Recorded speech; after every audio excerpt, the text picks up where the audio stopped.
Welcome to my lecture on digital technologies in the new 2017 Science and Technology K-6 syllabus. Today I'm going to be discussing what is digital technologies as the new strand in the Science and Technologies K-6 syllabus, but also what it means for us as teachers to be teaching digital technologies as part of our Science and Technologies curriculum. So first of all, I'm going to start with how the new syllabus defines digital technologies. The digital technology strand provides students with opportunities to investigate existing technologies and create digital solutions. They explore the automation of repetitive tasks through developing their own software and by using existing software packages. Through knowledge and understanding of digital technologies, students are encouraged to become critical consumers of information and creative producers of digital solutions. Digital technologies explores key concepts from computer science, information systems, software engineering, and project management. These key concepts form the intellectual underpinning of digital technologies that take it beyond the current technologies and skills students learn in the ICT capacity. Now we come to the question of how can we teach digital technologies in science? There are many different ways in which we can teach digital technologies to our students, and that's one of the exciting things about digital technologies. Digital technologies are constantly changing. We have new technologies coming out every year, which means that there are new resources to teach our students.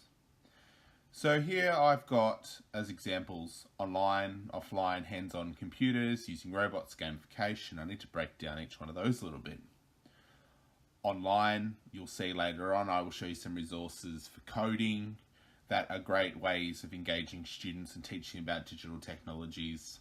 There are offline methods, which I'll show you a little bit later on as well, through unplugged digital technology lessons to teach principles of digital technologies like computational thinking without actually using a computer. Hands-on resources, of course.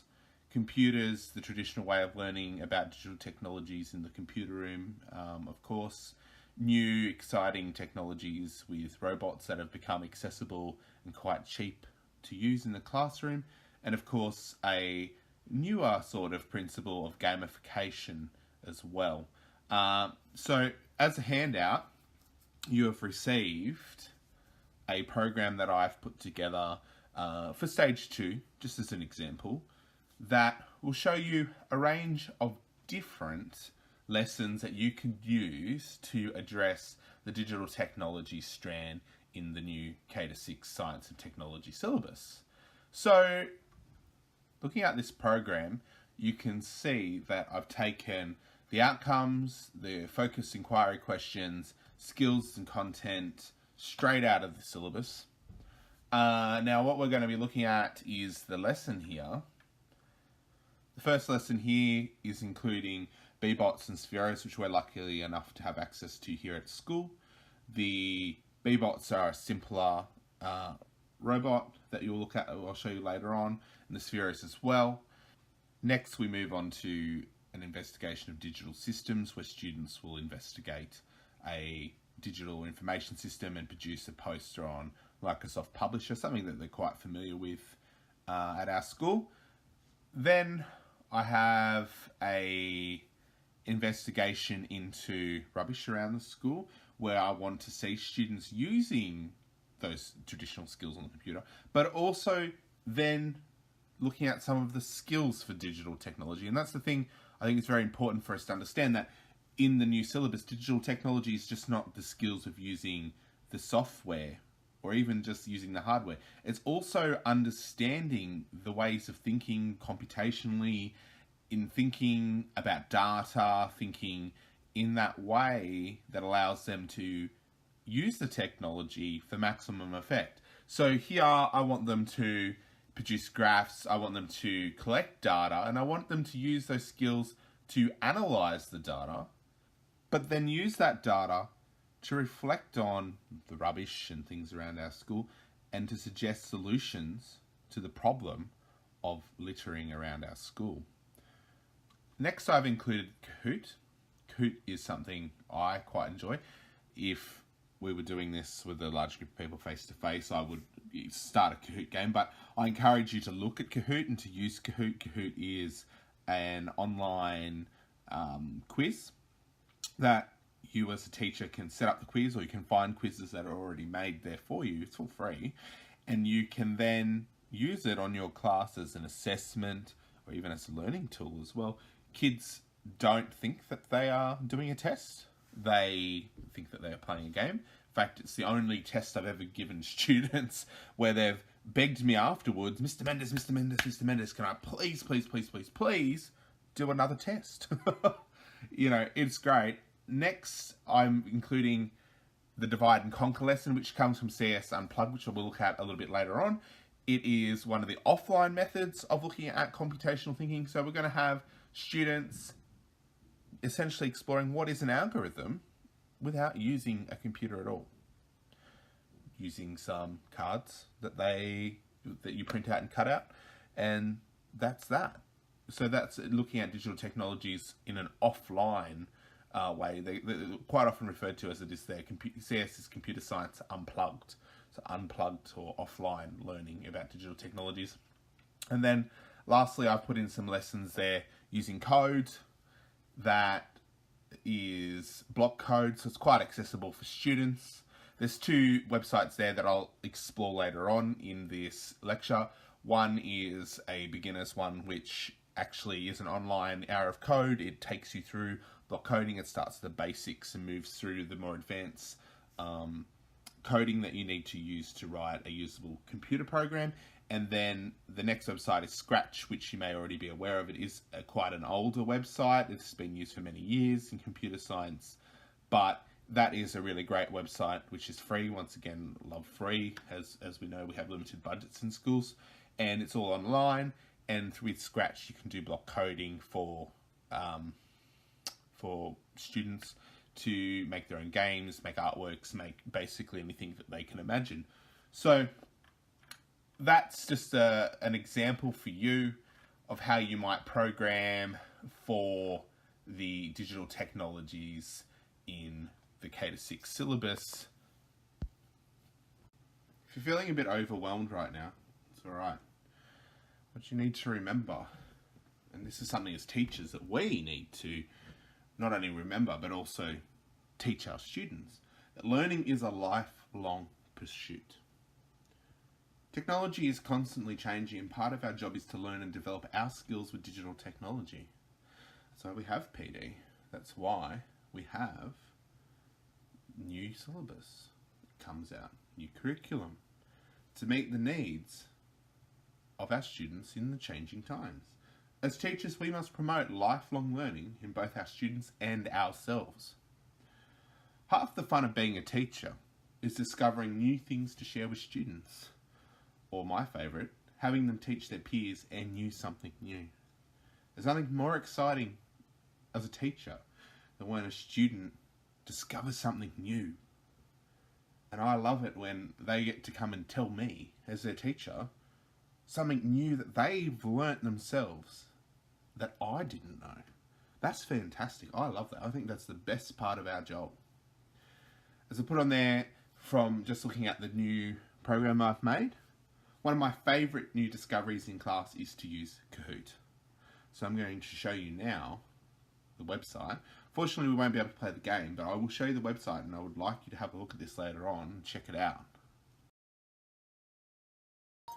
So here we have Kahoot. I've already logged on here as well. You're looking at my account. I've got a few Kahoots saved here. These are different quizzes that I've done with classes. I was going to look at this one with you today. This is a duplicate I have of one that was already on there. So the great thing about Kahoot is that you can create your own Kahoot up here from scratch, or you can look at Kahoots that other people have made and select one of those, or better yet, what I've done here, you can take a quiz that someone has already started and made, duplicate that quiz, and then edit it to take out the questions you don't like. Maybe you want to increase how much time you have for each question. Maybe you want to change the answers you might find a quiz which has an incorrect answer on it. I have before. It's made by people to use themselves and to share with the world out there. It's collaboration, it is modern, it's engaging, it's everything you could want. You can see here that I've got a coding and computational thinking quiz here. I have done it once before with some 17 students of mine, as you can see there. Had great fun. I would recommend it. Please get on there, have a look, have a go, have a try. You won't regret it. Now I want to talk to you about computational thinking. Well, what is computational thinking? You could sum it up easily by saying it's what it sounds like. It's thinking like a computer. Computational thinking is about taking a problem and breaking it down into particular parts to solve it step by step. It's vital that students learn to think in a computational way to understand how to program a robot or to control one, but also how to code, which we'll look at later on. But also, it helps them solve problems in the real world, in their real life, by looking at a big problem, breaking it down into smaller parts, and working at it bit by bit. I think that's a skill that we could all use in one way or another sometimes when we've got a monumental task. Below there, I have a picture of a Sphero Ollie, which we have here at school, and also the B-Bots, which we are luckily enough to have a full set here at school as well. So in the program I handed out, I put them in there. What's important to remember is, for students, they personify the robots. Yet, even though it looks like there are eyes on both the Sphero Ollie there and the B-Bots, they don't actually have any cameras. They can't see. The way that they work, so the B-Bots, on the back you can see there they have arrows and a go key. You program, it moves about 15 centimeters at a time, or it turns 90 degrees right or 90 degrees left. It doesn't actually move forwards when it turns. So students, when they are programming the B-Bots, quite often when they first start out, they don't get that the turn for the B-Bot is from where the B-Bot is, where the B-Bots. Students will move and they will not empathize and not think computationally bit by bit. So that is a great starting point for students, particularly your K-2 students, about moving and controlling the robot. The Sphero is a little bit more complicated. The Sphero can be controlled like a remote control car, using an app on an iPad, but it also can use block coding, which we'll look at next, to control its movements as well. And that was a more sophisticated robot, and there's a lot more you can do with that one there as well. But once again, in order to drive it, you have to tell the robot where you're standing. You have to orient the robot so it knows which direction's forwards. And I will see students, they will drive the Sphero, because it goes quite fast, and they'll chase after it, and then they'll move to the side, and then they will press forward, which for them is forward, but they haven't reorientated the robot. So the robot will, they press forward on the iPad, and what they think is forwards will be the robot going right for them, but it's still forwards for the robot. So it's something that students need to think about. It's something that's important in coding and using robots and using technology, is thinking how the computer is interpreting your instructions, because it's not a mind reader. It can't interpret what you're trying to do. It's going to do what you've told it to do. Now we're going to look at coding. Coding is a set of instructions which computers can follow. It is not necessary for us as primary school teachers to know how to code higher level computer languages like Python or even HTML. We must, however, understand the principles behind coding and computational thinking to be successful in creating functional code. I've got two resources here to show you, and this is the first one we're going to have a look at. First resource I'm going to show you here is the Hour of Code Classic Maze, which is a really useful tool for introducing students, and maybe even introducing yourself, to block coding. Now, what you're seeing here on the screen is what happens when you first enter in this website that you can see up here. Now, videos come up. Now, I'm going to skip the video because I know what I'm doing. But if this is your first time, it's good to watch these videos because it introduces you step by step to some of the principles for coding. Now, one of my favorite things here is that it is themed with Angry Birds. And as we know, the students are absolutely obsessed with things like Angry Birds. Later on, it turns into some of the later mazes up here, which you can skip if you click up here, to Ice Age, Plants vs. Zombies, some other mobile games that have been really popular over the years with kids. So first, the blocks here are set up. So the first block here is when run. So that means when I'm going to click over here, run, it's going to do what's underneath. So I already clicked on, so you can see it was already clicked on, is move forward. So when you click run, the bird is going to move forward. Now, and move forward one block.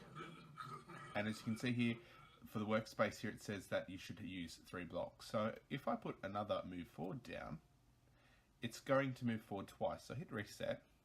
Now run. You can see it's going to move forward 2 times. So right there, our bird has got the pig.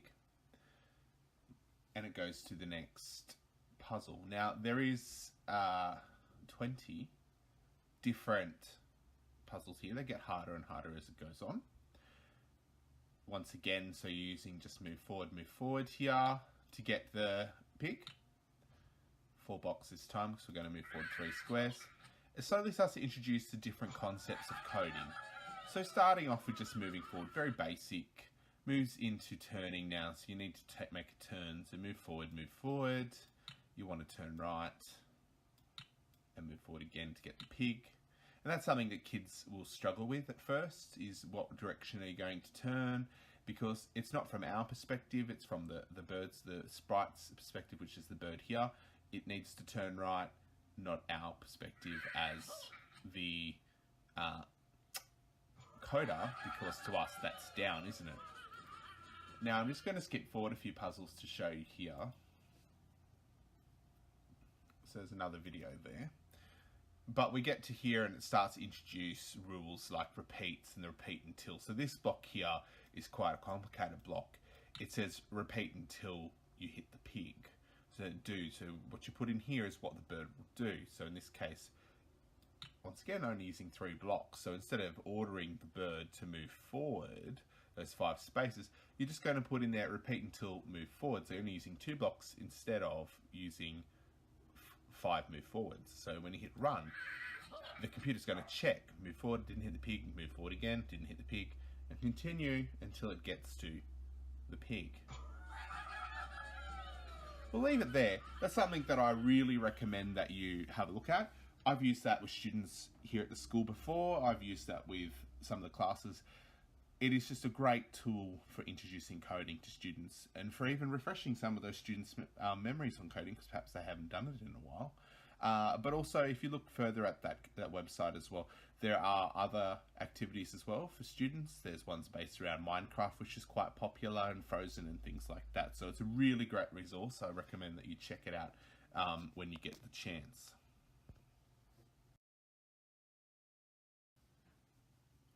All right. So now I'm going to show you Scratch. Now Scratch is a great way for you to teach coding to your students. It's been around for a while. I've already logged into the website earlier, but I'm going to show you what you can do. Now Scratch uses block coding.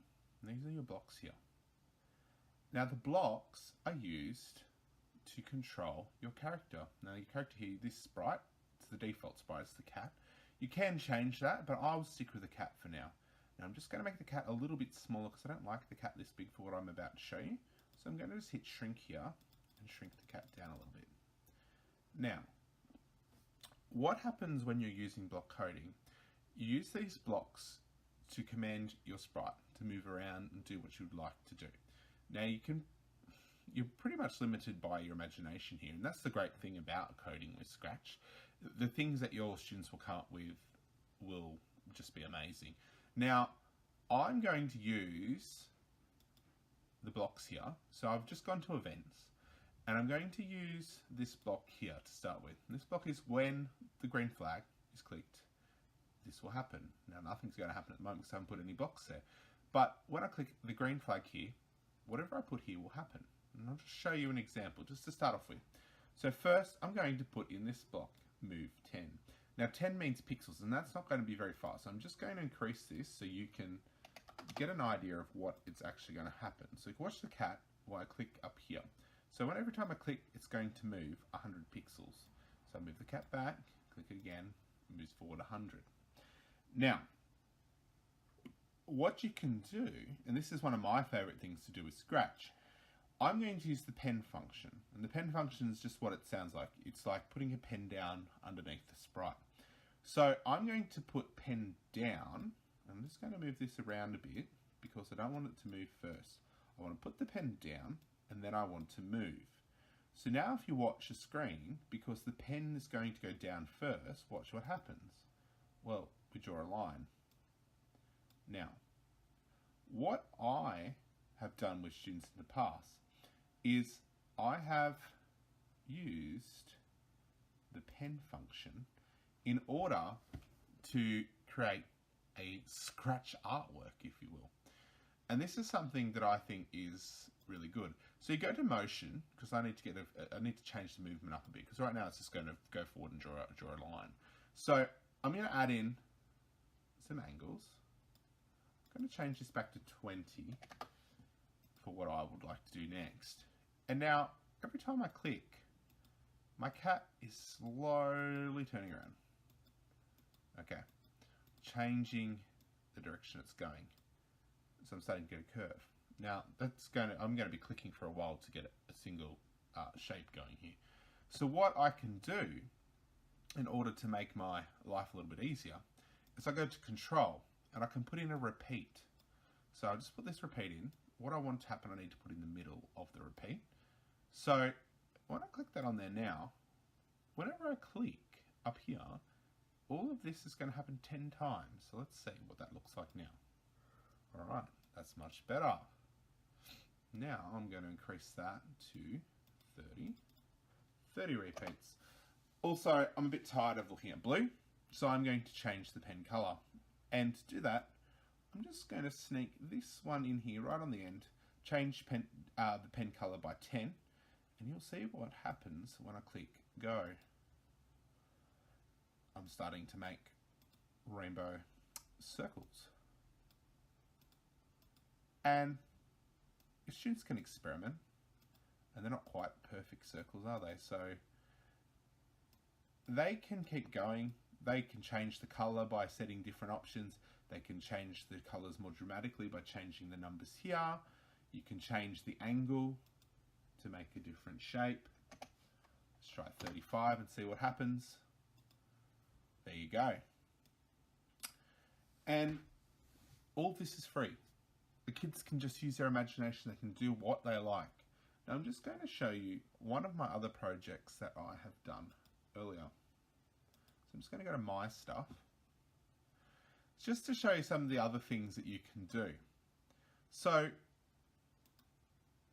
this coding is the same sort of coding that people use to, I'm just going to click see inside so you can see the coding. So here I've set up another code, and this code's a bit complicated, but what I have set it up to do, the cat on the previous Scratch didn't look like it was walking. Now this one, it's going to alternate between sprites and it's hopefully going to get an appearance like it is walking. So let's have a look here. They're saying hello. They've got the bat flying up the top and the cat is sort of walking there. It looks a little bit better than the previous animation. Obviously I probably could work on it a little bit more, but as a quick project, that just shows you some of the things you can do. You can change the background. I've added in the bat. You can change the cat so it looks like it's walking. I even got the cat to say hello there if you'd like to see it again. Hello at the start, and off it goes. So that in essence is just a really brief look at what you can do for free with coding on Scratch with your students. The last thing I have here to look at with you is teaching digital technologies unplugged, and that's what it sounds like. You're going to be teaching the principles of digital technologies, but you're not going to be using the actual digital products. So I've got there, did you know that Steiner schools don't introduce digital products to their classrooms until year 7? And they use these unplugged techniques to still teach digital technologies, don't use the iPads and the computers and things like that. So there are a range of ways to learn about the key skills in digital technologies without having a computer or iPad in front of you. So here's an example. So I will show you the website here, csunplugged.org. Here's an example I've already gotten for you. So you can learn about coding and encryption using a simple alphabet cipher. I'm sure that you have at some time or another given your class an alphabet cipher. It might have been on a worksheet where they solve the maths problems and look at the cipher to match the number up to the letter to reveal a hidden sentence or a hidden word. Another lesson that has come off this website that I've seen people do is making words in binary, but instead of programming binary with zeros and ones, they've used beads, 2 different coloured beads, to make a bead bracelet out of the beads, which actually spells the child's name in binary using different coloured beads. I thought that was a really good lesson, a very powerful lesson. So just quickly before we go on to the website, CS Unplugged is very much based on a constructivist approach. Students are given challenges based on a few simple rules, and in the process of solving those challenges, they uncover powerful ideas on their own. And that's from the Computer Science Education Research Group. Very up to date. The website was updated in just August this year, so well worth having a look at. Here is the CS Unplugged website that I was talking about earlier. The CS stands for computer science, and as it says there, this is about computer science without actually using a computer. The great thing about this website is that it is completely free. It's chock-a-block with resources. In fact, from that stage 2 program that I showed you earlier, here's the Divide and Conquer program, and that came straight off here. It's free. The printables are there to download. Step-by-step lesson, all there, free of charge, ready to use in the classroom. Even the lesson I mentioned just then as well about binary. So you come in here looking for some activities about binary numbers. Gosh, activities there, resources, videos, and here it is here, how to make a string of beads that has the code in binary. So perfect, all there, all free, just what we're looking for. Lastly, I'd like to thank you for listening to this lecture, and I'm going to leave you with some additional resources here and professional learning opportunities that you can undertake yourself. First of all, there's lynda.com, which for ourselves as Department of Education employees is free. We log on to that using our department logins. It's free. There's access to thousands upon thousands of courses about pretty much anything you can think about. Next is the CSER MOOC for Massively Open Online Course. It's free. That MOOC there will teach you just about anything you can imagine about computers and computer science. Brekkie with a Techie is always great. It's run by the Information Technology Directorate, the ITD, where every morning on the first Wednesday of the month during term, they have a half-an-hour conference where they talk to you about new and exciting technologies and developments within the Department of Education. They also run the Interact conferences, which I've been lucky enough to attend. Fantastic, some of the best professional development days you'll go to. Very, very cheap. You were asked to pay for lunch. That was the only thing they asked me to pay for when I went to one this year in Dubbo. The STEM Share kits are in high demand. Principals are the only ones that can book them. You get access to thousands of dollars worth of equipment for free. You can book up to 2 a year for 1 term each. They come completely included, everything you can imagine. There's VR kits, there is Bebop kits, there is anything you can think of, kits, all for free for Department of Education schools. Finally, there's another website there, the Digital Technologies Hub, another free website, just like CS Unplugged, except it has a lot of resources that aren't just for computer science unplugged. Check them out. Let me know what you think. Thank you for your time. I hope that you've learned something here that you can try out with your class and you're feeling more confident with digital technologies in the new science and technologies K-6 syllabus.